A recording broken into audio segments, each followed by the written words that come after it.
Have you not listened to your elders, my friend? I've listened to the elder, but I don't listen to. Okay, you have. Welcome to Right Between the Eyes podcast, a KISS podcast with 3 generations of KISS fans telling you why we love it loud. We've been around for generations, but when you see a little 5-year-old kid in KISS makeup on his dad's shoulders who's wearing KISS makeup next to his father, that stuff, that'll put a lump in your throat. You have to turn around for a second.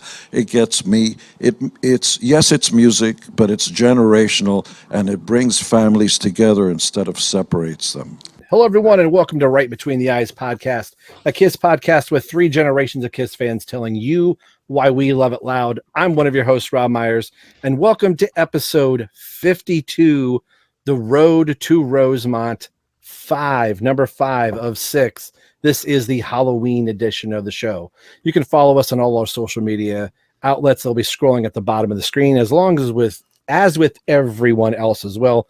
And if you're listening to the audio version, click in the description. You'll see those, but I'll read them off. We're on Twitter at RBTE podcast. We're on Facebook at facebook.com/Right Between the Eyes podcast. We're on Instagram. You can email into the show at Right Between the Eyes podcast@gmail.com. And we're on YouTube if you're watching. Hello. And you could go to our virtual merch booth store, but apparently it's kind of dead at the moment. That kind of disappoints me. So all the Rosemont stuff that I was working on is probably not going to happen in a month's time, but you can go to virtualmerchbooth.com and see. So I'm trying to port that somewhere else, maybe click T-Shops or something. We'll see what happens. But if you listen on iTunes, Apple Podcasts, or any of your podcast catchers, rate and leave a review of the show, and we will read that as well. Like I said, I'm one of your hosts, Rob, and with me, as always, is one of my 2 co-hosts, Nick Caruso. How are you doing this evening, sir? I'm good, Rob, but I told you not to let the Dubai guys, the management team, handle our merchandise. I know. Well, I'm sorry that's why we're having an issue, but I told you, Rob. You did, and Nikko and I funded it again, like we did last time. Right. So let the buyer beware, please. Right, but I'm great. This is great. I'm gonna. It's Friday night. Monday's the official 30-day countdown. Yes, when you think about it. Yep. 30. So we're like 33 days away. It's so exciting. They are in. Being in Ohio, I can't say the great state of Michigan because that's just blasphemy, but they are in Michigan tonight, Detroit, Rock City. More on that probably the next episode about the final 50 dates that were announced and everything that came after that. But right next to you is Xander from KISS Army Things with a very spooky shirt. How are you doing this evening, sir? I'm doing pretty well. Thank you for having me on. And I just want to start out by saying I am drinking 2 Moneybag sodas tonight. So wow, I'm finishing them off. So Rob, when you're editing, I don't want you to go crazy. This one's a cola. This one's blood orange. But hey, it's black and orange. So happy Halloween. That's pretty cool. Nice. It works. And mine's in the refrigerator, not warm enough. So I've just got a thing of. Is it good, guys? Xander, it's good. Is it tasty? Oh yeah. Yes. I'm not just saying that because it's Gene Simmons. I'm saying it because, so when they did the Kiss Cola from Rocket Fizz, I thought that was a great idea. We got some, but it was more of a novelty. I bought one, drank one, and then bought one to keep. That was cool. When Gene Simmons started doing his and we started getting it, I was like, okay, now this I want to drink regularly. So the flavor is top notch. It's about the same price as any other gourmet soda like Jones Soda or any other thing like that.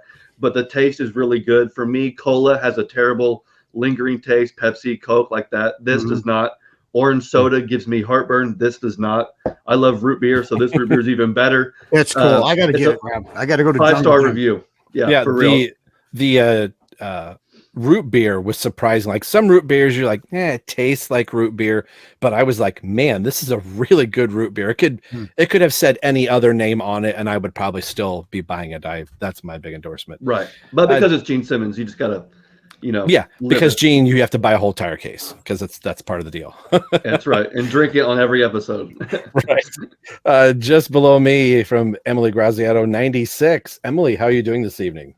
Oh, I'm quite well. Thank you for having me on. And to be honest, I wasn't sure if I was gonna have a ton of fun this episode because it's like, I'll just say it. I'm not exactly a Halloween enthusiast. Like, I don't hate it. It's just not my favorite holiday. I know, isn't that like sacrilege?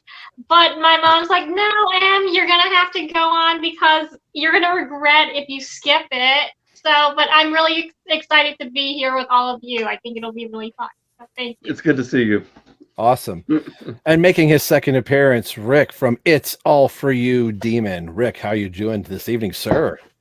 Good. Thank you for having me. And I'm excited. Halloween is my favorite holiday. I actually take off the week of Halloween from work. Oh, nice. Just to watch horror movies and be a kid again. That's awesome. And last but never least, from Dun Dun Dun in my head, Brant, how you doing, sir? There he is. There he is. Nikko. It's good to be here, man. Always. It's always good to hang out with these people that's on the screen and even other people that's not on the screen.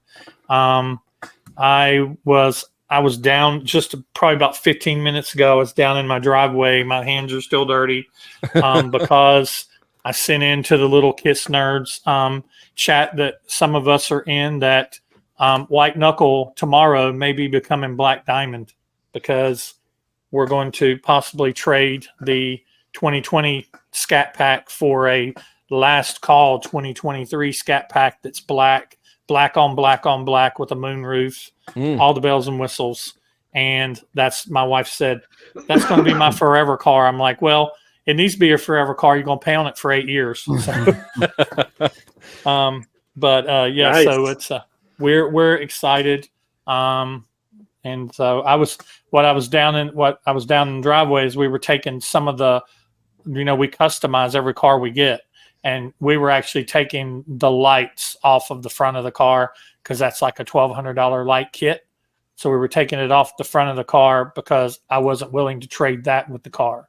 The rest of the customization will go with it. It's too much I'm not going to peel the sticker off or, other stuff. And they'll just, they'll probably, I don't know if they'll sell it to somebody the way it is or they'll strip it down, take it back to stock and sell it at auction. I don't know. But yeah, so we're looking forward to possibly having a black. And my wife told me if I got it for her, I can name it Black Diamond. And so she's holding up her end of the deal. So far, the name of the car is tentatively Black Diamond. And I mean, you could be out on the streets for a living, right? Right. Yeah. I smell personalized plates coming. Yeah. Yes. I'm trying to. Well, I know how to shorten black BLK. I'm trying to figure out how to. I think DAMD or DMD. Yeah. DMD. Yeah. So I'm trying to figure out just something that it makes sense to somebody that pulls up behind it. But yeah. So we've already got we're kicking some ideas around. I asked her if a vinyl Kiss logo on it was out of the question, and she's like, So we'll about see. That. Yeah, about that.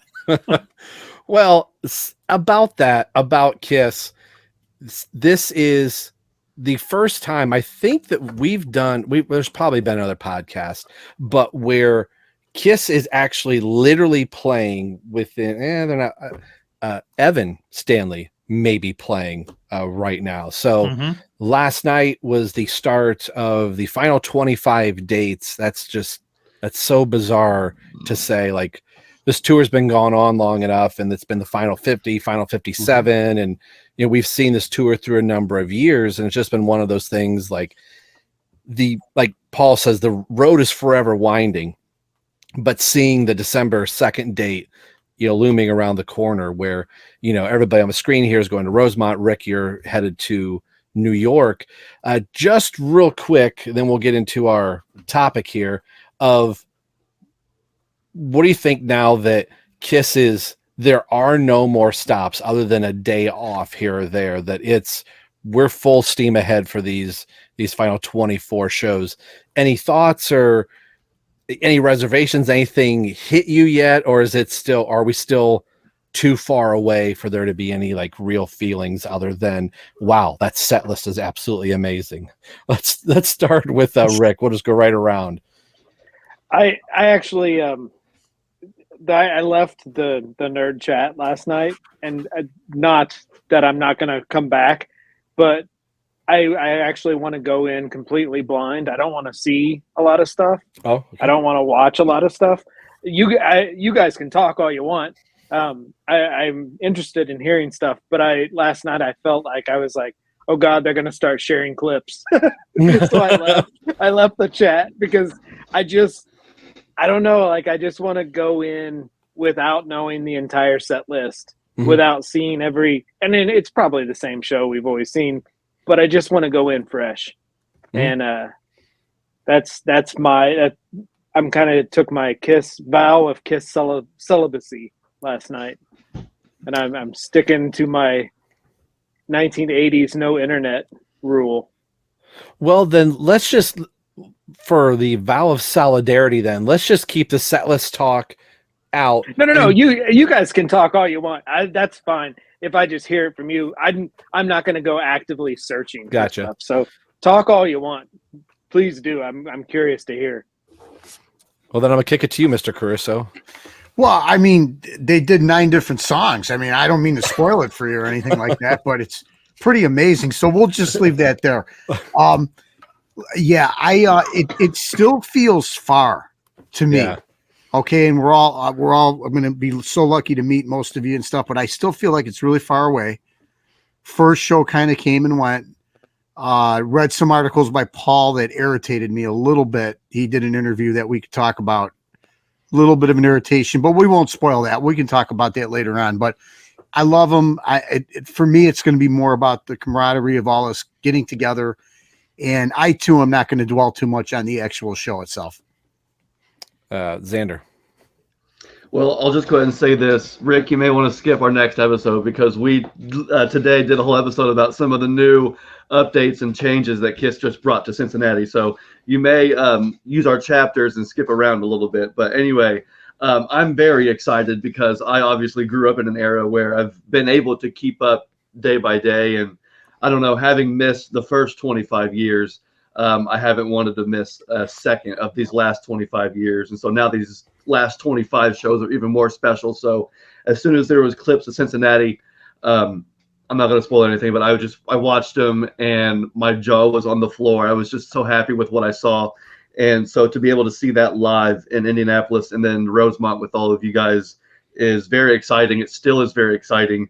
And even though, Nick, you said it still feels far, I noticed today that it's almost a month away. Yeah. And we started this with like 6 months to go, a 7 episode, whatever deal, doing the Rosemont, 6-stop thing. And here we are at number 5 with 1 left. And then we're going to be at Rosemont. And then we're going to, probably January 2024, be all back here talking about it in past tense. It's just a little crazy. So I'm really enjoying the present. I'm going to savor every last moment I can. And so, yeah, this is just really fun. So thanks for having me on. Emily, how about you? Yeah, I think the second what Xander said, it's basically you have to live in the moment because once it's gone, it's gone. And as I've gotten older, I've been able to really take that advice to heart because as a child, I used to wish the month of August away until we got to late August, until we got to my birthday. And I never enjoyed like early August or anything. So as an adult, I've really taken my dad's advice, like, Emily, don't wish away your life. And it's so true because like this weekend, I'm going to see the birds on the big screen, I think. Wow. So that's exciting. My second Hitchcock film on the big screen. I'm going, the Downton Abbey exhibit, the major one is coming to Chicago. So I'm going to do that before I go see KISS. There's just so much things, not so many events to still do. And it, like Nick said, it is far away, 30 days or so. 33 days, did you say it was? Mm-hmm. Mm-hmm. 33 days, 33 that's still tonight. A lot. And that's 33 days of following KISS around online on the internet. Like when I think Gene and Tommy post the most on social media. So like when they post a picture, it's like, oh, behind the scenes fun. It's like, we'll soak that up right now. And I'm just grateful to be going because there's going to be a fan who's going to become a fan during this final tour, and they're going to see it online or whatever, get into the band or whatever, and then they're not going because it's too late, because they can't arrange that movement to get there. Like it's just gonna be like that. So I'm very grateful that I'm going and that I get to spend all this time with you guys and the countdown and everything. Yeah. I'll go next and we'll hit Brant. I just recorded a video that I was going to try and do for the 34th anniversary of Hot in the Shade. And I didn't end up getting to it till today, and I'm going to post it on Sunday. But something I said in that was I wasn't necessarily doing it because, hey, I'm celebrating the 34th anniversary of Hot in the Shade. I am, but that is my doorway into this band. And for 34 years, I have followed this band, you know, through the ups and the downs and, you know, no makeup, Ace and Peter back in, just all of that. Like Emily said, I remember my dad we're going on a trip, we're going to wherever, we're so bad wanting him to speed up. He's like, you're missing everything else on the side of the road. You may see something along the way that you're like, oh, let's stop there. That's something that my wife and I do now. She'd be like, look, there's a zipper museum. Like, let's go, you know, or whatever that thing might be. So all the little Kiss nuggets that maybe you didn't like, I never really checked this thing out, or I never watched or listened to this thing, you know, to piggyback what Emily said, there's somebody in Detroit tonight that is probably seeing Kiss for the first and last time. Like this is their one and only shot. Like what a ride that's going to be, that you get to see the band that maybe you've heard about from one time, you're 6 or 7 years old and thinking how old we all were when we first discovered the band. And that's it. There's no tomorrow. Like I'll catch them the next tour. So this Road to Rosemont series was my way of taking moments and going, this is going to be a fun 6-month journey to have this Brady Bunch looking screen where eventually I'll be able to shake hands with everyone else. And then I'll have to email or send a pic to Rick, you know, that'll be close. But yeah, I'm enjoying this. This has been the highlight. Our normal show is great, but this is the thing that is, I don't know, it's making Kiss extra special this last round. Let's finish this section up with Brant. I think Nick said that it doesn't really seem close yet. It's kind of that way for me too. It doesn't really seem close. I have a lot of life to live between now and the show. I just came back from being out of town for a class. I'll be out of town next week for a conference for the whole week. And then there's a little mini trip, getaway vacation that'll happen. And, you know, there's a couple other things, you know, we still have to do Thanksgiving. Mm-hmm. We still have to get through Halloween. Yeah. So, you know, there's a lot of life left to live in in the next few months. And honestly, I'm going to try to take a Rick approach I was very curious about kind of what the stage was going to look like, if they were going to make any changes. I was curious about if there was going to be major changes to the set list. I was floored that they opened the set with the oath. That blew me away that they did that. I didn't think I'd ever see that coming. Rick's like, you're a fucking liar. For 2 seconds, I was like, oh my God. And then I was like, could you imagine? Yeah. No, don't lie. It was good. It was King of the Mountain cheese. Oh my goodness. That was good. That was whole good. second live. You like how just kind of slipped that in there all nonchalant. Yeah. Perfectly. But yeah, no, I'm just, with my renewed Kiss room up here, I've been listening to albums I don't normally get a chance to listen to.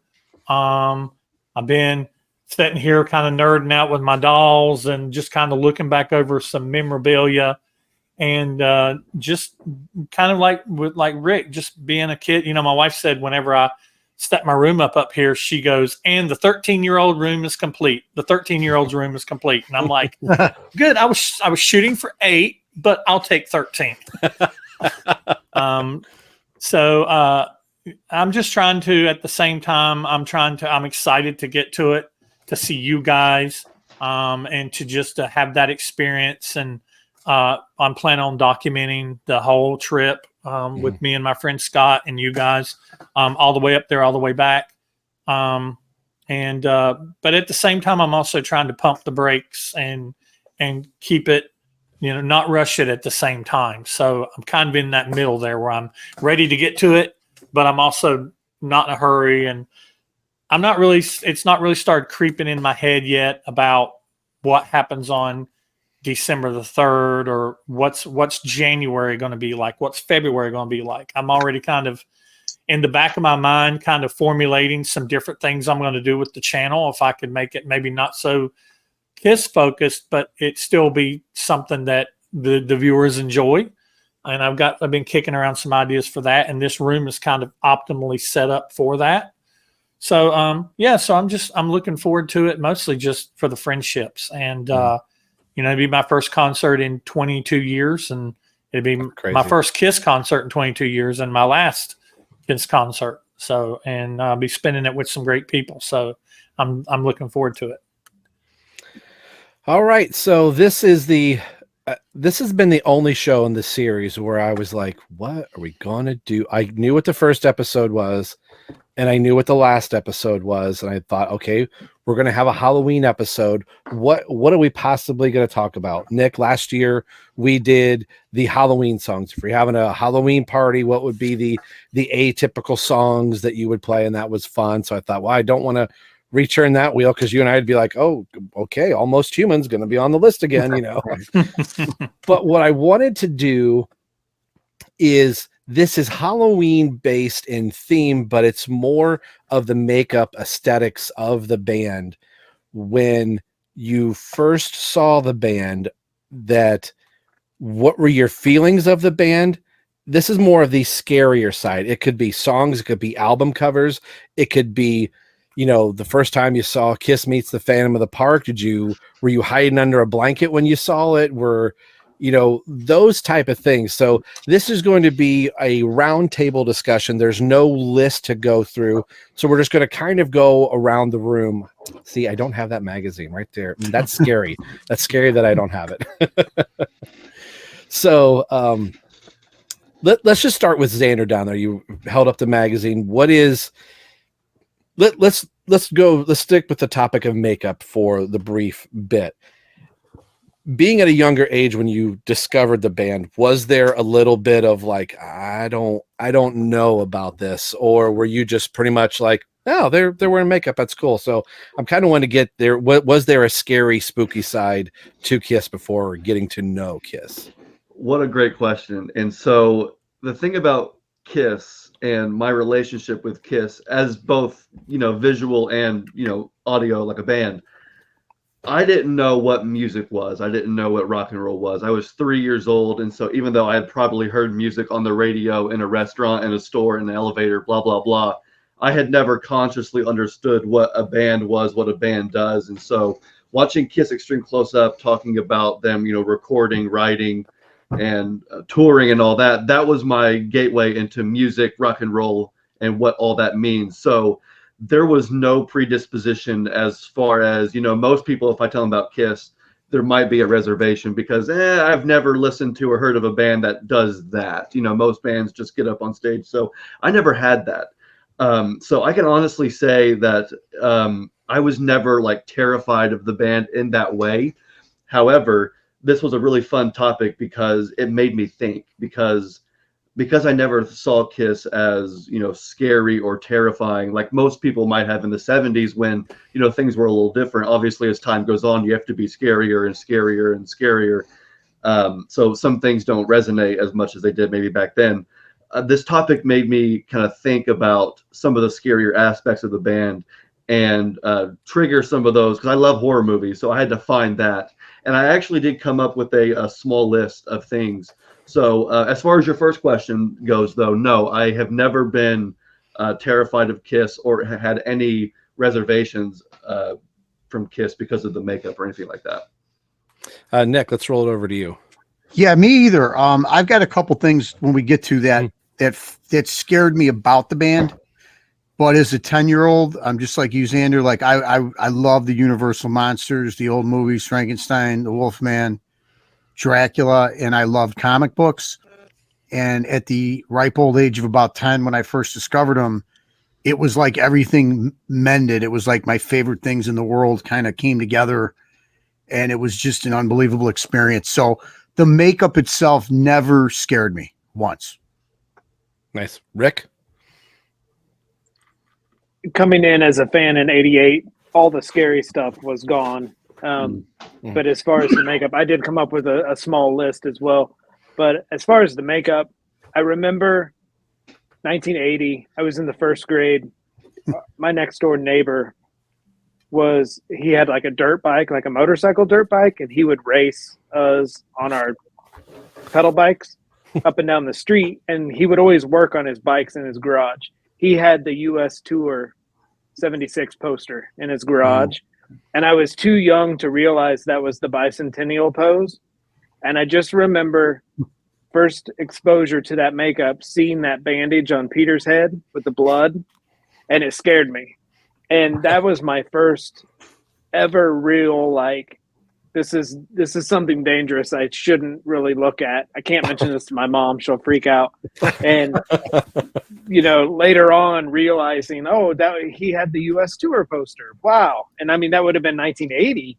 So he still held on to that from probably 4 years prior to his childhood. He was probably in high school at the time. And yeah, that was my first exposure to the makeup, kind of scaring me. Let's go with Brant. See, I came in August of '77. It was right after Love Gun had come out. The first album I ever had was Destroyer. And I remember looking at the front of Destroyer and seeing it more like a comic book, because I was into like the X-Men and the stuff like that, comic books. And different kinds of comic books too, like Sad Sack, Richie Rich, Jughead, Peanuts, stuff like that. But I remember seeing that cover, and I remember being intrigued by that's still one of my favorite covers, that painting. But I remember just being intrigued, kind of like by the way the band looked, especially Gene. The way Gene always kind of scared me just a little bit. Not scared, but just kind of, he was scarier looking than the rest of the band. I'd say that. And and you don't really have the best representation of makeup. And I don't remember collecting many magazines, because I became a fan in August, and like pretty much in October, just 2 months later, this album came out.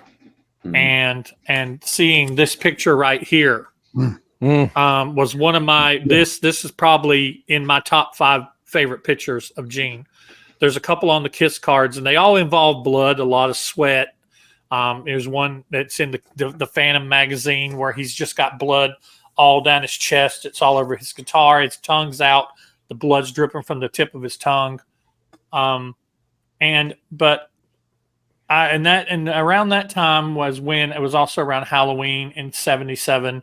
And that was when I started really digging into Kiss magazines and getting into Kiss magazines. And you see in a lot of the early photo shoots where Peter's holding a knife, and they've got this woman that's got blood all over her. And I'm like, they killed that woman. She's got blood on her. These guys are murderers. These guys are dangerous. And I just remember, even as an adult, I go back and I see some of those early photos of Kiss, and you still just see that sense of danger. And just that, definitely not kid friendly. They weren't shooting for that. It's definitely shooting for that older teenager, early 20 audience around that time. And they kind of toned it down, at least visually, for the kids. The songs stayed just as dirty, if not got dirtier. What? No. But I just remember the makeup has always intrigued me, and I've always been fascinated by the makeup. I think, honestly, that was what kept me a Kiss fan and got me so ingrained in so deep, was not just the makeup, but the costumes and the whole mystique that they had pre-internet and you didn't see them a whole lot on television. When you did see them on television in those early days, it was always like the Paul Lynn Halloween special. They just seemed larger than life. They didn't seem like real people. Emily, how about yourself? Okay, so similar to Xander, because I was like in 1998 when I was 2 years old, I I think I knew music. The music that is in my world were Disney songs and Kiss. And then of course, my mom, she played Aerosmith and Def Leppard and like Queen and Cheap Trick and all these other things, but I didn't really ask who they were. The only band that I could visually point out was Kiss. And with the makeup and everything, I never thought it was spooky or weird or anything like that. I just figured, oh, that's just who they are. I never really thought about it in a scary manner or anything. I think I was more freaked out seeing them without makeup, to be honest. Like when I saw put it on without makeup, it was just a scary thing. I'm like, wait, who's who? How am I supposed to tell them apart now? They all have long black hair. How am I going to say who's who? So that was for me. I don't know about. Did you ask about my mom? What she said? What did your mom? Yeah. Okay, so I don't think she was scared by them at all either. I think what she thought about them was cool that they wore makeup and that they had individual costumes and everything. Seeing Gene spit blood on various tapes from the reunion tour, that was pretty scary for me as a kid, just because he would do it and he would like move his head in that manner, like side to side, and then the green light. That was probably the scariest thing for me as a kid, but I was very intrigued. So watching the tape, I'd be like, this. Like, so, and then the Psycho Circus video game, the Nightmare Child. And for some reason, that animation scared me a lot because my mom would play it. That narrator's voice scared me a lot. Oh yeah, for sure. Yeah, mine, like, I think I briefly talked about this on our first kiss moment. I feel like I have a couple first kiss moments. Being in elementary or first grade, it had to have been elementary. We were just at a neighboring town. Somehow I got a hold of kiss cards. I don't know if I was bugging my mom, like I got Dukes of Hazzard cards and I picked up kiss cards, but I have this vivid memory. I don't remember much about the cards, but I remember crawling up underneath my bed and I could get up behind the headboard. So I could be behind the headboard and I would place the cards up there and I would stare at them. But anytime I came to Ace's card, he was always playing his guitar and his mouth was always open, and that freaked me out. So I'd always take his card and I would flip it backwards so I couldn't see Ace. Ace creeped me out for whatever reason. It wasn't Gene, it wasn't the blood, it was Ace. And I'm like, is he moaning or whatever? So I must have left those cards up on the bed, and my mom was like, nope. Like they were there one day, gone the next. So Kiss got that mystique in my house of I don't want that here. That is the devil. It's not. So that kind of left me for a while. So anytime I saw them anywhere on a thing, it always kind of make me go, I like you, Emily. I was always kind of like, I don't want to look, but especially Ace. I was like, no, I'm not looking at that silver one. That Ace creeped me out for the longest time. I can't. So funny. I can't rationalize it. I don't think I've ever told Nick or Nikko that at all. But yeah, Ace wigged me out for a very long time. Like I said, I was probably it had to have been kindergarten. Brant's trying to find the picture to scare you again. He's looking for the one. I am not responsible if I pee my pants. I'm telling you that right now. So let's while Brant's trying to scare the crap out of me. Xander, you said you had a couple things, so we'll treat. See right there. Oh yeah, it's a pose like that, but it was more like he was really had his back arched, the guitars up, and just I can remember that. So you said you had a couple things. I kind of want to treat this like our round table, and we'll let the topics go. So Halloween, scary, Kiss. Let's see where the chips fall. Yeah, for sure. So I have a list of 3. So I'll just give one. We can come back to me whenever. But the first one, I'm going to throw in an oddball right from the start. Because when I first heard about Kiss, it was because my dad had the figures from the 90s, not the Psycho Circus figures, but the other McFarlane figures. And we were playing with those. And that's what caused him to say, hey, let's put in Kiss Extreme Close Up. And the very first video in Extreme Close Up, as we all know, is Unholy, the video for Unholy. So even though I saw Kiss as these figures with makeup on, and then of course in the beginning, listen, here's how to get more Kiss. It shows all the album covers with the makeup, and eventually they take the makeup off, and then it shows Unholy without the makeup. And so right then and there, it was like subconsciously, okay, here's a band that did wear makeup, but now they're not.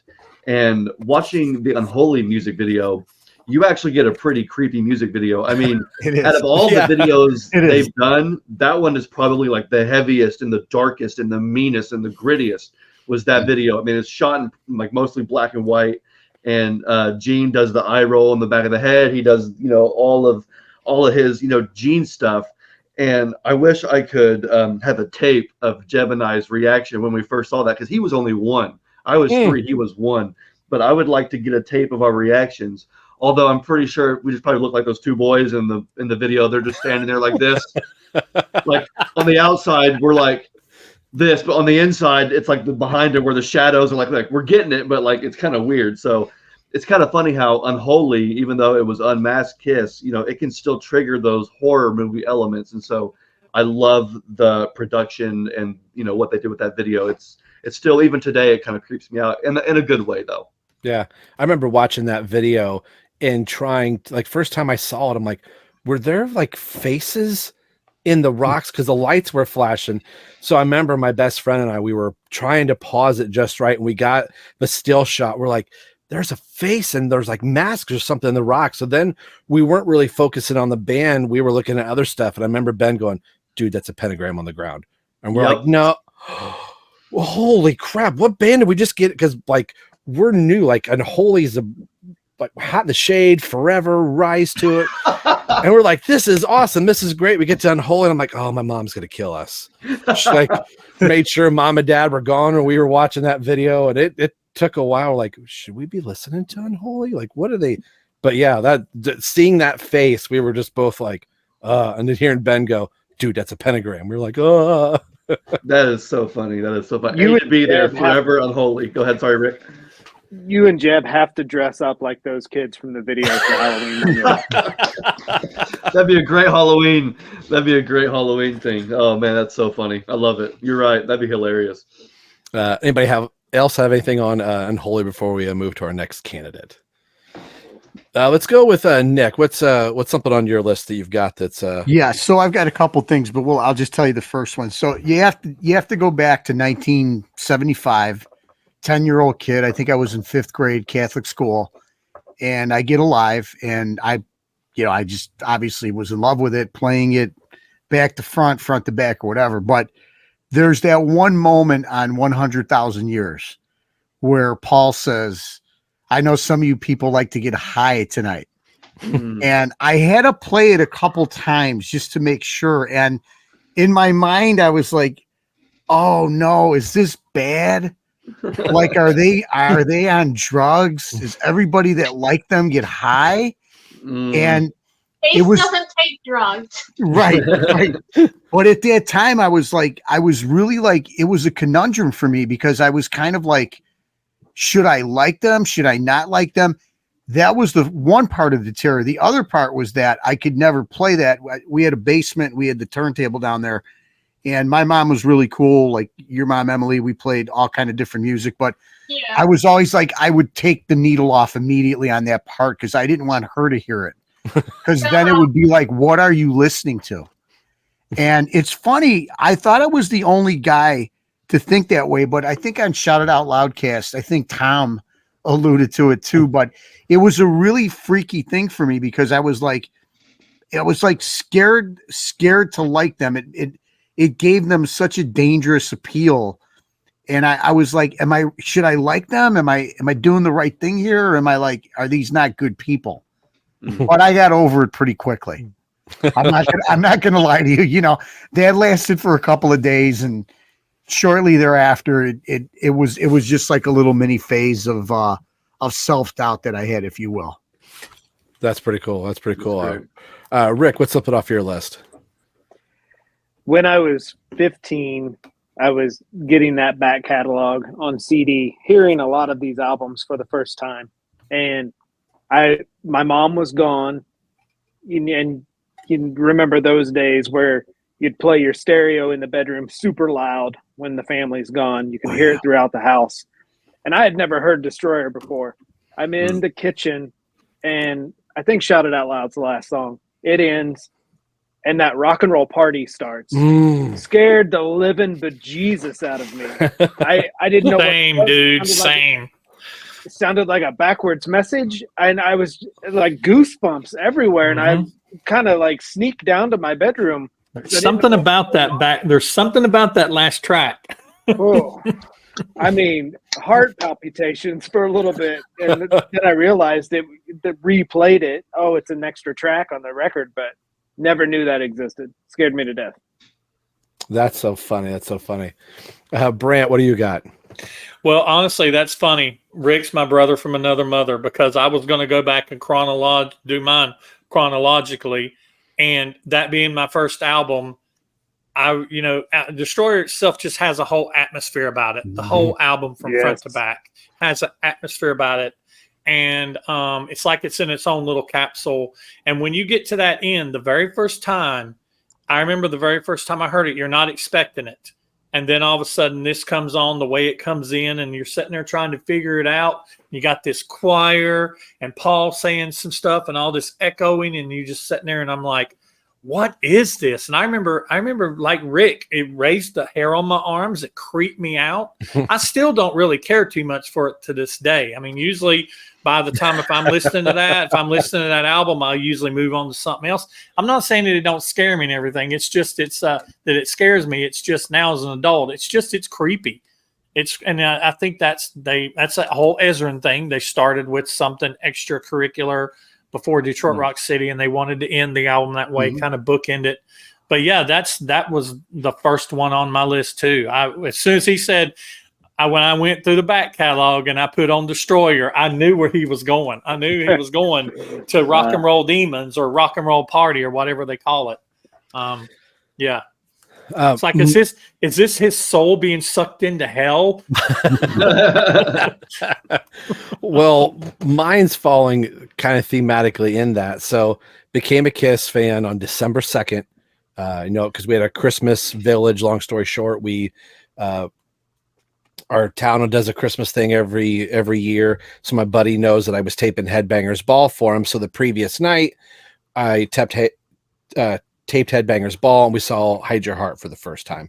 So I remember going back to school, seeing somebody in art class, and was talking about, we saw Kiss. And, he was like, what'd you see? Told him it was Hide Your Heart. And he kind of half rolled his eyes at me, and he goes, I'll make you a mixtape. That was on Monday. Tuesday, he comes in and gives me a mixtape. And I wish I still had it. In my mind, it is the greatest Kiss mixtape of all time, because it was stuff I had never heard of. But the first 4 songs that he put on, the first one was Charisma, and then he went through the 4 solo albums. So I heard Charisma, and then the next thing was Radioactive. And that opening, I had headphones on. I was in my bedroom because I didn't want mom and dad to know what it was. That started, I took my headphones and I just tossed them. And I was like, what in the world is that?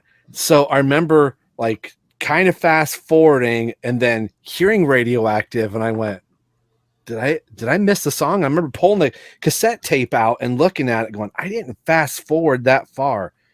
Was that tied to that? Can't be the same song. So I like rewound the tape, and I remember for whatever reason I sat next to my bedroom window, like I want to be able to, like, I don't know, get out or something. So put the headphones back on, and I sat there. I remember kind of like doing this, just kind of like holding myself like, what is this? And then when it started, I was like, that is so crazy and bizarre. Why would you start a song off that way? But that intro has just stuck with me. That's how the end of the Rock and Roll Party is for me. Still to this day, when I hear it, I'm like, I don't know. This time of year, I don't necessarily play that song.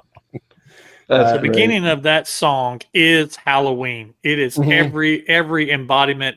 You could have your styrofoam tombstones and your skeletons and your the fog that runs along the ground, and having that playing during that time and make a little video of that. That's Halloween, man. That's everything Halloween.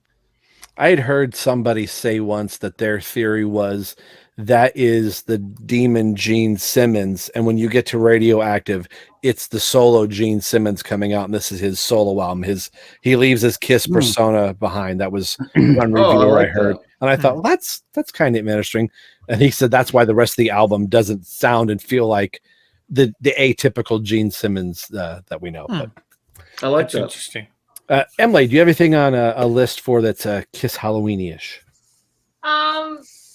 I can go back. I can talk about the only other thing that really scared me as a kid. The back cover of Dressed to Kill with the negative. Only Gene's face freaked me out in the negative. Like, I don't know why, but my mom would have the CDs, and I would never look at the back of that CD. I'd never look at the back of Dressed to Kill. So I'm like, I can't look at Gene's face. Or if I did have to, I'd put my hand over Gene's face, and it'd be like, yeah, now I can look at it. And then, I don't know if you remember that Psycho Circus screensaver that was available. Okay, well, that freaked me out for some reason. I couldn't look at the clown's face because it would glow. And when it could be on the computer in the dark, I wouldn't look at it. Like, I wouldn't want to look at that for some reason. What was the screensaver? What did it look like? I forget. Oh, like, it was the clown's face in the middle, and then the four guys, and then the eyes would, the Kiss eyes would glow, which I always thought was cool. But then they would, like, the clown's mouth would, the eyes would glow, I think, as well. And then they go into the clown's mouth, and that always freaked me out. Okay. So I could look at the screensaver when the Kiss eyes glowed, but then when they started to move into the center, I'd have to, like, turn around or shut my eyes because I didn't want to look at it. But I always found that freaky. But yeah, weirdly, I mean, I think I grew up thinking the Wicked Witch of the West was more spooky than Kiss, which is why it kind of blew my mind to see her Margaret Hamilton stand next to Ace Frehley during the Halloween special. That was like the ultimate crossover. And I had to ask my mom, wait, when was this? Because I didn't know how old the Wizard of Oz was. I'm like, how is this even possible? So I always thought that was the coolest thing. So yeah, I was more afraid of the Wicked Witch of the West standing next to Ace, thinking that, oh my gosh, is she gonna like do something to him? Is she gonna take away his, try to like steal his intergalactic space powers or something? Ace is gonna stand there with his mouth open. Rob can't crap out, little Rob. Rob can't watch that. How did you get that screensaver? Was that on a CD? That was like that was on Psycho Circus. Yeah, and then I know it was only available for like a limited amount of time. I bet if we check, there's a website out there that a lot of people archive screensavers up to and stuff like that. It's called archive.org. I totally blanked that out. I bet if we check archive.org, we might be able to find it. I'll give you one better if you listen to our last episode, right, Rob?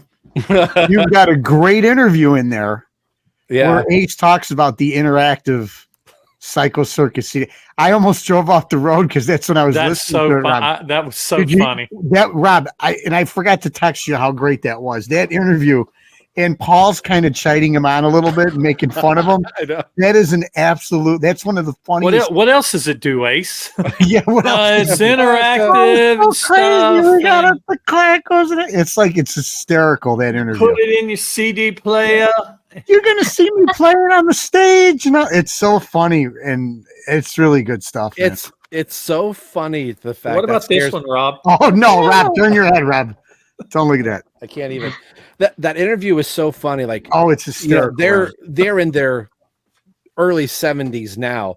Ace sounded like old man, like, because he's talking about the internet. You can go to our website. You can go to our website. It's and he's like, wow, this is www.kissonline.net. I know. It's so Click funny. On your download there, and you dial in on your modem, your 56K modem.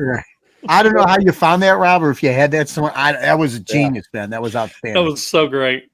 The funnier thing was to hear him try and get through that, and then to say like, "Oh, I designed all the graphics," and I was like, "Really?"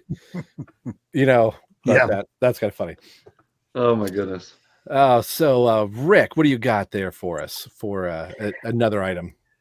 So I think my mom and your mom would have gotten along great, because my mom was she was so 700 Club, satanic rock, and against that. And I remember Danny and myself, my friend Danny, he wanted to rent Trick or Treat. And I was like, sure, yeah, Gene Simmons is in it. This is great. I was in high school, and we get home, we start watching it, and my mom's upstairs, and it starts talking about backwards messages. And I just look at him, and I'm like, dude, I'm going to get in so much trouble. And he's like, that's why I didn't want to tell you what the movie was about. I was like, So like the whole time we're watching it, I'm not even paying attention. I'm just praying, like, please don't let my mom walk down here. Because if she does, my Kiss days are over. And luckily we got through that part and got to the horror movie part of the movie. And the rest is history, I guess. But I was saved. Saved. My mom didn't come down and break all my Kiss stuff. I think I skipped you, Nick. What's something else you got on your list? Well, the other thing too is, again, I don't mean to keep bringing religion into this, but again, growing up Catholic, I don't know when this was. This is obviously after 75 or 76, but when I've always been, like I talked about, I love horror movies, but I don't love satanic movies. I don't love like The Exorcist. Like, I remember growing up when that movie came out. I don't think any of you are old enough to remember what that did to people. The first Exorcist movie, there were lines around the block to see it, and then people couldn't sleep at night. It was like, it really, really mentally played on a lot of different individuals. It was on the news or whatnot. So I'm not a satanic guy, possession type of thing like that. So whenever it first came out that KISS stood for Knights in Satan's Service, it was another pondering, questionable moment for me where I had to say to myself, wait a second, am I seduced by Satan here? And I wasn't overly religious, but it was terrifying to me as an 11, 12-year-old kid. I'm like, are they spreading a message here that's not right? Am I succumbing to them with their visual appeal? And even as a kid, I was starting to understand lyrically what some of that stuff meant. Then I go back to the high thing on Kiss Alive. I see the blood with Gene. So again, but once again, Jesus intervened and said, you're okay. And it only lasted for a brief, short period of time. And I remember talking to my mom about it, and my mom was always pretty cool. She wasn't really that strict, and I think she said, I don't think you have to worry about that. She goes, I think these guys know what they're doing. They're making a lot of money. They're having a good time. And she said, just think of it like people that make monster movies and all that kind of stuff. So she's like, don't worry about it. But the Knights in Satan's Service was arguably the second scariest, and really the only other time that I was maybe scared of the concept of KISS or what KISS was trying to do to us. All I heard is Rick's mom and my mom would not have hung out with your mom. No. How are you going to let your child say, that's all right. Yeah. It's just make believe. I wish my mom was. They're just making money. Yeah, they're just making money. You don't understand, Sharon. My mom, they're making the devil's money. They're making the devil's money. Tainted money, tainted evil money. Oh, so good. Xander, you got anything on another item on your scary? I do. Yeah, so Emily brought up Psycho Circus a little earlier, and then I even showed this little Psycho Circus thing because we're talking about the screensaver, and it made me think that this also came with the music video. Now, this is sealed. I got it in 2013, so I'll be honest, I have no idea how I would have saw the Psycho Circus music video when it first came out. I really couldn't tell you, but somehow I did. And I know today, obviously, it's very, very dated. The visual effects are very, wild out there, and it's very hot. Ace did them. Clearly they were done by Ace. But there was one part that actually, well, maybe two, that really stand out to me and have over these last 25 years. But the first part is when Paul says the makeup running down my face. And then they, in the video, have Paul, just his little floating head, and the makeup runs down his face until it's just a skull. And the skull, Yes. has his mouth moving up and down, singing it. I was like, whoa. Like, that was like, for the longest time, that was like one of the things that came into my head when I thought Kiss, was like that moment from that video, because it was the new song, it was the new album. It was like the newest thing, and seeing the makeup run down his face and then realizing, oh, there's nothing under his face but makeup. There's makeup and then there's bone, you know. It was really cool. And then there was another moment in the music video where Gene is spitting blood and some of the blood lands on the camera. And the whole thing about that music video, of course, was the 3D aspect, and then the tour had the 3D glasses. And this is back in the 90s when we hadn't quite figured out 3D yet. So obviously you go see movies in theaters nowadays, and they've learned that it's not about the gimmicky coming out at you. It's about, you know, the best 3D is when you extend your scene back as opposed to coming out at you. So when you watch things like Psycho Circus and then like Spy Kids 3D, I don't know if you remember that, Emily. Spy Kids 3D was yes, like I went to see that. It was just like that too. Where and then you had to put your glasses on when they said put your glasses on when the flashing. So they did that on the Psycho Circus tour though. Yeah, exactly. I did it. I saw like 5 or 6 shows. I did it the first time, and it was absolutely ridiculous. Like, you want to put your glasses on now, and then like the screen would have the circles coming through it and all that, and you've got them. There you go. Yeah, I still got a couple buried in the back there, but I just did it one time, and I never did it for any of the other shows because it was dumb. It didn't work. Well, that's funny that you said that, making me think. Rick, did you see Nightmare on Elm Street in 3D? Yeah, I remember. And you had to put your glasses on when the actor did. Yeah. I remember, like, this is kind of cool. And after a while, I'm like, I'm getting tired. Can't we just leave them on or take them off? Like, I felt like we were on and off. And, you know, from the Psycho Circus video, I remember like Peter's throwing the drumsticks, and the drumsticks are coming towards there. Like, oh, you're going to have to dodge, or, you know, whatever like that. Yeah. But sorry, the other moment in the video was with the whole 3D thing. You know, you have A sticking his guitar out, and then Paul does like a little finger thing. Well, when it gets to the part where Gene, his blood lands on the camera, that was really cool, because obviously the 3D effect, it kind of gets a little, you know, overdone at a certain point. So it's like, okay. Did you have to grab a towel? Well, it was almost like that, because it was like after a while it was kind of getting stale. But then when that happened, I was like, oh no, that's really cool, because it just seemed more motivated. And the way they shot it was like, you know, they had Gene film it normally, and then they sped it up to like 3 times as fast, and then they like cut a few of the frames out, so it's very like horror movie and up close, far away, up close. It was just. That video was very cringy and had a lot of issues with it, but that one shot right there was like total demon, total Kiss, total perfection. And so maybe it's just in the midst of all of that music video, that was the one shot that stood out. But I loved it. I thought it was great. Kind of spooked me out, but in a good way. Brant, what's something off of your list? Well, moving forward chronologically with things about the band that scared me was, you know, so after you get past Destroyer, then Alive 2 comes out. Of course, you've got the photo I showed earlier with Gene's blood, and then Phantom comes out, and you've got photos like this. Nice. You know, that happened. I remember, you know, the rumors also started flying, and we've had we've done videos about rumors.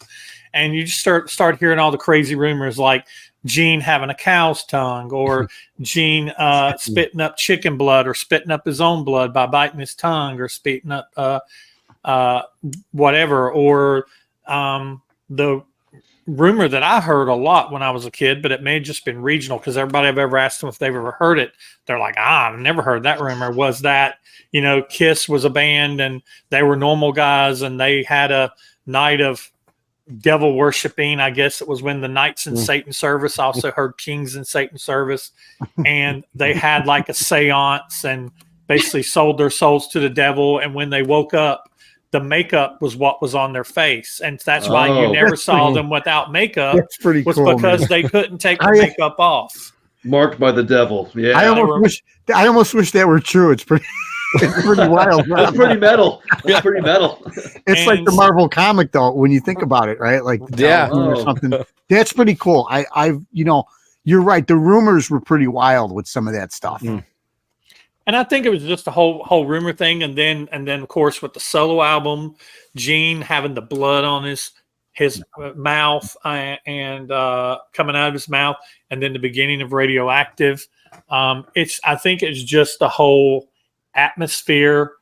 Kiss was just not like as a whole was scary, but they had a lot of scary elements to them, and that's just kind of the thing that was, from a kid around from 8 to 9 years of age, that couple of years there, my first couple of years, being a Kiss fan, it was kind of, and I remember the Dynasty tour. I remember seeing Gene Simmons spit blood in person. I can still remember that on the Dynasty tour, and it was the first time. I remember his. We were talking about moving the head. I remember he had his head back, and the blood looked like it was literally fountaining out of his mouth, and he had his head back and throwing it around. And then the next thing you know, he lifts his arms up, and he goes flying up into the air, and you're like, oh, my God, he can fly. He's a bat. He's a bat. 10-year-old, because you didn't know that was going to happen because we didn't have the internet spoiling everything. And you didn't have YouTube showing, oh, Gene Simmons flew for the first time last night. It was early on in the tour. Charlotte was like 4 dates into the tour, into the Dynasty tour. So, so I remember seeing him do that. And then he just immediately, when he got done spitting it up, he just lifted his arms up and just took off straight up. And we're like, my mind was just like, what is going on right now? And it kind of scared me and kind of marveled at it all at the same time. But yeah, that's probably my number 2. Nice. I will go around one more time. We're getting close to the end of the episode here. So I'll take this one. It wasn't scary so much. By the time, my best friend and I, Ben, we were, it was 89. We were both freshmen in high school. So we were kind of past the point of like, okay, it's not scary anymore, but something that we started watching for a while once we got a hold of the extreme close-up is finally getting to see Creatures Unite, but getting to see the I Love It Loud video that we had read in magazines. Like, oh, that was the other thing, getting some of these magazines going, oh, they did a video for All Hell's Breaking Loose, that, a post-apocalyptic type of, war-torn world. But 2 videos that we were really intrigued to see were A World Without Heroes and I Love It Loud, that we had never seen. So, we saw The World Without Heroes and thought, oh, that was it. It sounded like it might be scarier than what the actual video was. And we were like, oh, this is a ballad type of thing. But seeing Creatures of the Night and just the parents, the parents we thought were so off-putting in the video. They just seemed very, like the kids should seem more robotic and seem possessed by Kiss and walking down the street, but it was just like the parents' reaction. But we just loved that shot of all of like the town's kids coming out of the smoke and all their eyes are glowing. And you get that glorious shot that pans back to the band and all their eyes are glowing. And we were just like fixated on Eric Carr's makeup. Like, he looks so cool with the glowing eyes. So we were like, every Halloween we're going to get together. We're going to watch Extreme Close-Up, and we're at least going to make it to I Love It Loud. And that became a tradition for quite a while. It's like, what are you doing? Like, oh, we're hanging out with friends. He's like, well, we're still watching Extreme Close-Up. I'm like, well, yeah, we're going to do that once we get back from whatever school activity or wherever we were doing. So we were just talking about that not that long ago. So it's not really scary, but it's just that ominous, mood. I think we were watching, wife and I, when The Walking Dead was kind of at its heyday, and there was a shot of zombies, and in my mind I just went like, oh, that's like that Creatures of the Night video. Oh, I wonder there was that one scene in Stranger Things season 2 that they had to have stolen from that video. Yeah. When she elevates, or which one? No, it was when Billy became bad and he came out of the woods with like all those people that he had converted. Yes. Right. Yeah. And it's purple, it's blue, it's dark. Yep. Just a complete steal from that video. I hadn't thought about that till then. I love that color scheme, which is why that's the color scheme of the show and everything like that. But that's just one of those images that I automatically associate with Halloween. It's that if I'm going to pull an album out to play Halloween, it's always Creatures of the Night front to back. That just seems like this really just kind of spooky, eerie album. Let's go around the clock here. Emily, any other things that are Kiss Halloween oriented or just kind of gave you the heebie-jeebies? Well, not scary. Like, I don't know how I wasn't scared of Kiss. You think a 2-year-old in 1998 would be scared of Kiss, but I wasn't. I just thought they were cool looking. I thought they could get on stage and be really cool. So, but maybe I associate definitely the Paul Lynde Halloween special with them, of course. And then I always think it's a fun time to revisit the Tom Snyder show, just because, I mean, I know we can all quote that show, especially Ace, but it makes me laugh more so than I get scared. But then, of course, I think about Kiss Halloween Psycho Circus 1998 because they put it live on Fox Network, and I actually remember that. I remember watching that on TV. And that opening sequence where they get their colors wrong, they mix up. Who was it? They mix up Gene. Yeah. Peter, is it? I but think they do the color schemes coming with, like, they show the laser type. I can't remember. They mix up, like, I'm pretty sure they mix up Gene and Peter's. And then they broadcast what? 2 or 3 songs live from Psycho Circus. I think, yeah. Yeah, but so that was the highlight for me. That I think that'll go down as my favorite Halloween ever, I think. But yeah, I don't know if I get scared about anything else. No, not really. Very small handful of things about Kiss that actually scare me, which is very, very weird considering there should be way more. Considering I was introduced to that world very, very young. Xander, how about you? Yeah, I just have one last thing, and it's going to be kind of hard to explain, but I think once I get there, it'll make sense. And if not, y'all can just go watch the clip because it's on YouTube. But so when I first saw Kiss, like a concert of theirs, it was the New Jersey pay-per-view from the farewell tour, The Last Kiss or whatever. East Rutherford, New Jersey, yeah. And there was a pay-per-view, and so it's on Kissology, but this is back when before Kissology and all that. My older cousin had taped it on his television, came over and brought it to us, and was like, "Yo, Kiss just performed on television. You know, I just recorded it and taped it. You got to check it out." And I wish I still had it, but I think we watched it so many times that it wasn't playing anyway.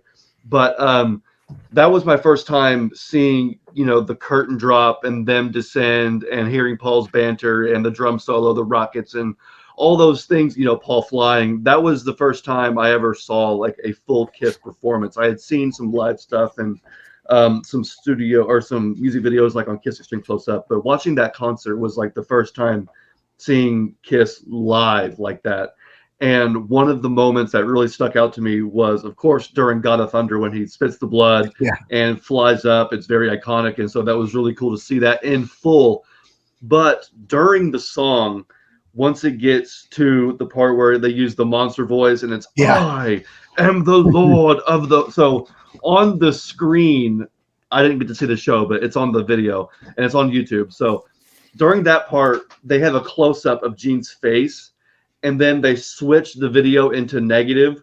So his the parts where his makeup is black is white, and then his makeup that's usually white is now black, and they invert it.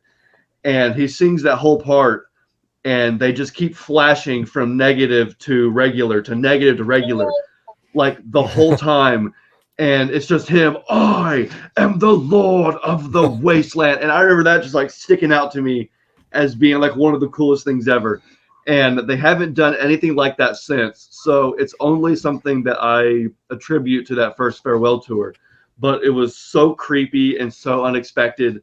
and I had never seen anything like that. You know, a video filter that had changed and inverted the colors, and because Kiss is so visual, it was so striking. So you have to go back and watch God of Thunder from East Rutherford 2000 and just watch that part because it's so cool. You can see his hair is sticking to his face because he's, you know, sweaty and he's got the blood everywhere, and it was just totally awesome. Well, so this has been a great show. Brant has tried to scare me with pictures of Ace, and you've now just scared Emily with the negative that she can't stand to look at. Oh, for sure. Yeah. It's like the back cover of Just to Kill, for sure. Yeah, you're right. But animated, so it's even worse. Yeah, it's Sure. the So animated even worse. Just to Kill cover. You mentioned about that flipping back and forward. That kind of reminded me of the thing that in Halloween 3 that used to turn the kids to insects, where it came up on the screen and it would start flashing back and forward. For sure. I know it's kind of a very dated movie, but I remember that. I remember that being very scary. When you mentioned the inverted makeup, I had thought of The Exorcist. That flash of the demon face. Yeah. Also, I Just Wanna. They I guess they do the inverted thing in I Just Wanna as well. Yeah. But, that's really cool. But yeah. Nick, you got anything else? Yeah, I saved the last two scariest for last. Rob, you mentioned it, Hide Your Heart. I'm afraid of Tito. Tito is a bad man, and he's the king of the street. I've often put myself in the role of Johnny, and we all know how that thing ends up. So that's bad. Yeah. The other thing I'm frightened, it's not me, but my bank account is absolutely terrified of Kiss. For sure. Because bank account has been drained for 40-something years. And if I just had some of that money back, I probably would be retired by now. Yeah. I wouldn't have to work anymore. So my bank account, everyone, is absolutely terrified of Kiss. Great answer. I got nothing else tonight, Rob. That's it. And that scares Gene that you would even say that. Gene is now scared. Because I brought up the fact that Paul, we need another tour. Nick is going to stop buying. No, just do this off the soundboards and the box sets, and they got me. Oh, they got you. That's right. Every year they got me. Rick, what do you got? Anything else? Just last thing, kind of not really scary, but major. Like, remember when you were little and like something would frighten you? You'd feel like your ears were kind of standing up on end. I remember going to bed and playing a tape while in the dark, you know, while you go to sleep. You think you're cool because you can play rock and roll music while you go to bed. And playing that first cassette, the 74 album, the end of Black Diamond scared me. When the slowdown, it just creeped me out, gave me like an uneerie or like a very eerie vibe, and I couldn't wait for it to end, and I was almost kind of too frozen to reach over and stop it, so I just kind of sat there like, it's got to end, and even at the end where it just kind of goes, Have you ever noticed if you turn it up really loud at the very end, you hear something go at the very end of it? Oh, really? I guys got to stop now. You're scaring me now, Brant. Stop it. Turn it up really loud. You at the very, like when he's talking about when it starts doing that, go. Like Peter must be doing some kind of roll, and it must have been a fast roll for it to be as slow as because it's so slow you can hear the tape literally wobbling on the warble of the tape. Yep. But it's like you hear like a I don't know if it could have been somebody saying cut. It could have been the beginning of that, you know, but it's like very, very end. I'm glad I'm not the only one that's done that, because I was like turning it up like to see how creepy it was getting, and I was like, what in the world? You know? You find some of the coolest Easter egg, not only on that song, but on any Kiss song and other band songs. You find some of the coolest Easter eggs on a fade out, especially on the earlier albums. As it starts going down, you just keep turning it up, because you hear sometimes the weirdest things at the very end. Like there's something at the end of Baby Driver, just kind of where there's something at the very end of Baby Driver. So you usually hear it just before they actually get all the way faded out. And you got to get it turned down real quick. Otherwise, you're going to get your ears blasted out your head. Blast your ears. All right, you got anything else there, Brant?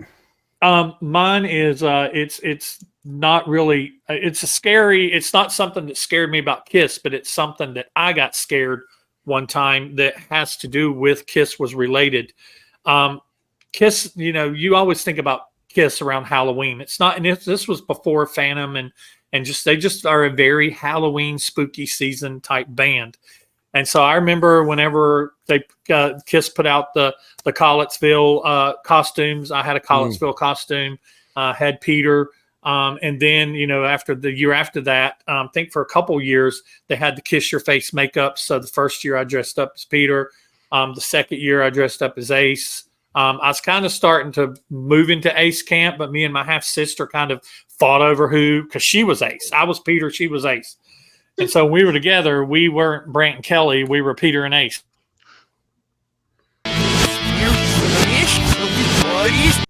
We lose you, Brant? He maybe froze there. I'm scared now something happened to him. Great. Now no. Oh, there he is. Okay. Am I back? Yeah, you're back. Okay.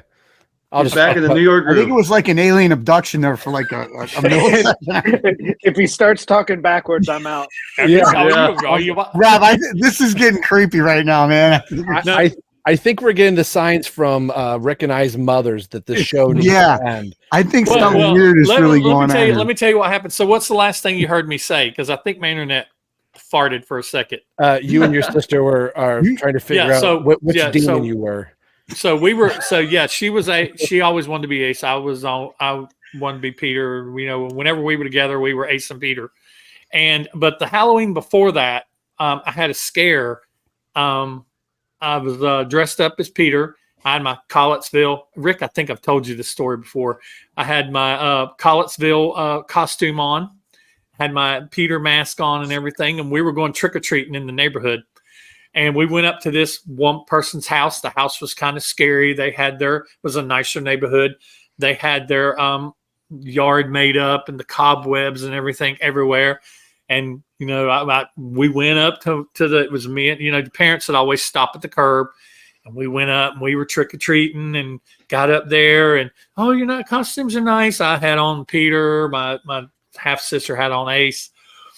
And, we come down off the steps, and as we come down off the steps, Frankenstein was coming around the corner. It was either Frankenstein or the mummy.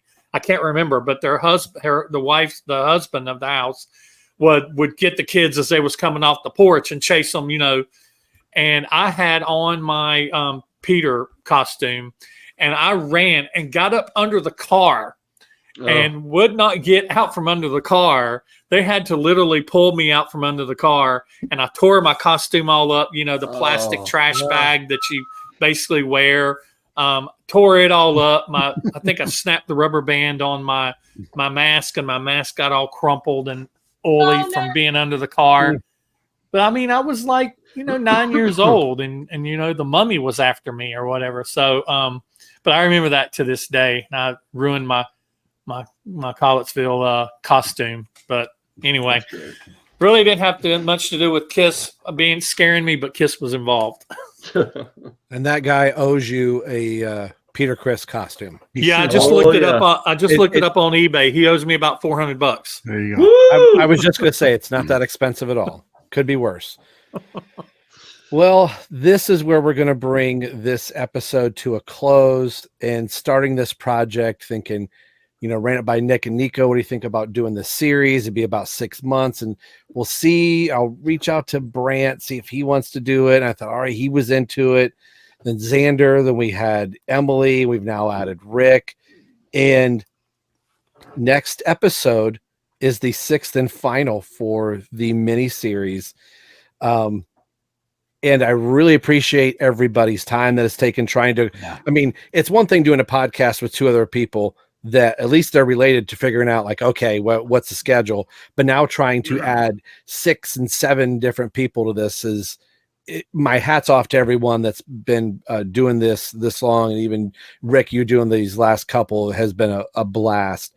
But the next episode is it's going to be a 9 list, and I've got it set out. I was going to have it to read to everyone here, but like a good podcaster, it's in the next room.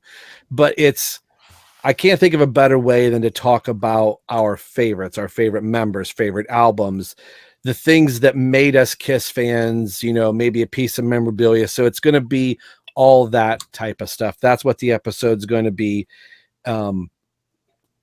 Whether this part stays in the show or not, I'm hoping to have this recorded in the early part of November, because as we know, Thanksgiving is coming around and we will be on the heels of the show. So the episode will be released on the eve of us seeing the episode or seeing the show together.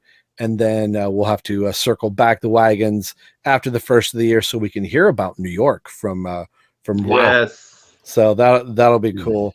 So that is going to be the next episode and the final for the mini series.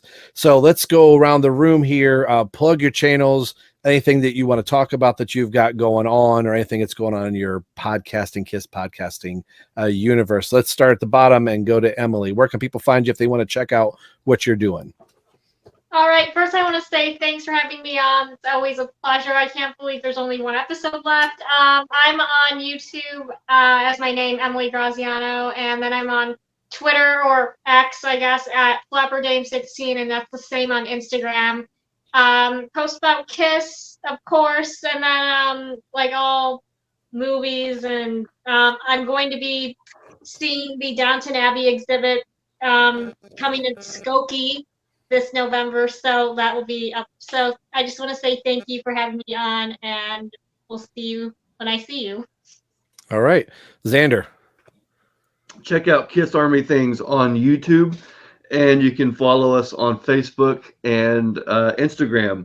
And we are going to be, I think Rob has mentioned on his channel this as well. I think he's reaching for it. We're going to be passing out some buttons at Rosemont, so I'm going to make sure to have some for all of you put back.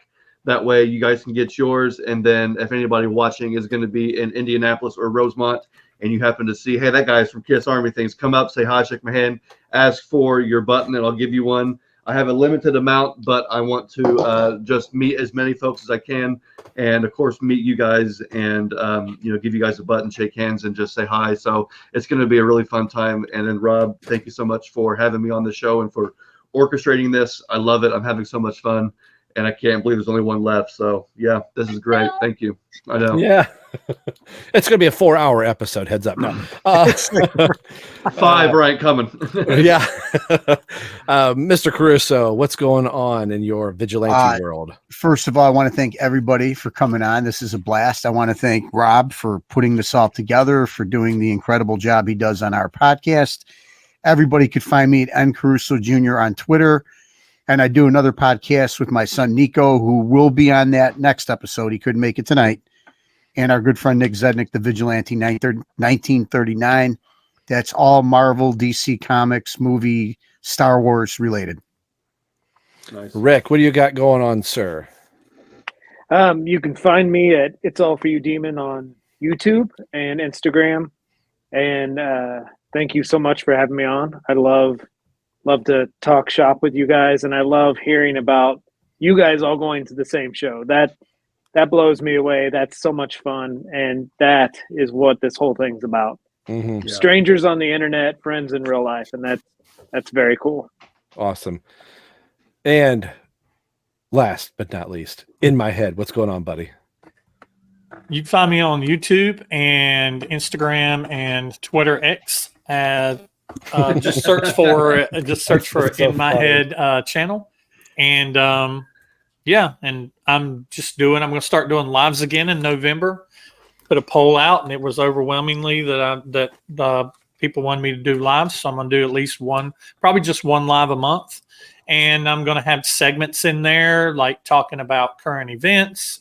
Talking about bringing back The Panel Has Spoken. You can go on my YouTube channel and vote for the most current one, and it'll be a little segmented. And then I'm just going to be following up with you guys over the next few months, over November and December and January, and then moving into the new year, probably bring a little bit more non-Kiss related stuff. I have a box of electronic stuff. It's like a a grab bag box that I know it's got electronic stuff in it. I'm going to do a video where I open it up and see if I got my money's worth, or if it's stuff that can be fixed, if it's stuff worth even having, or if it needs to go in the garbage. And if it's going to go in the garbage, I may find a way to destroy it in an entertaining way. And because I know people like to see stuff get tore up. So, yeah. So, just going to try to do some different stuff.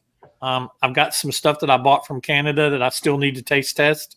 So I need to do that before it gets past its expiration date.